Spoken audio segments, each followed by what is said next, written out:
So in analyzing an arterial blood gas, the first important question to ask yourself is what is the, in quotation marks, emia, which is essentially saying is the pH high or low. If the pH is high, as we know, that is an alkalemia. So the pH is more basic than, it should be more basic than physiologic pH, so it's greater than 7.40. The pH is low, we all know that that's an acidemia, so the pH is lower than 7.40.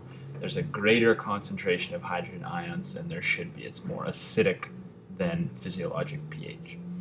So, and this is an important question because that allows us to frame the rest of our analysis of the arterial blood gas in the light of an alkalemia or an acidemia.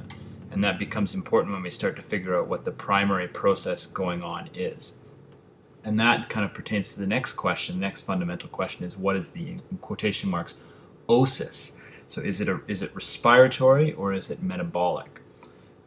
So in an acidosis or an acidemia, the PCO2 is high or the bicarb or HCO3 minus is low. So there's either too much acid or there's not enough base is a more simple way of putting it. And an alkalosis is exactly the opposite. So either the PCO2 is low, there's not enough acid, or the bicarb is high. Now, it's important to keep that first question in mind when you're figuring out whether it's respiratory or metabolic, because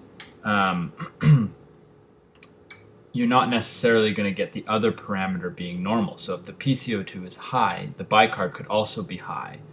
But if the pH itself is low, then we know that the primary process is an acidemia, so the primary driver of that is the high CO2. So it's a respiratory acidosis as opposed to a metabolic problem.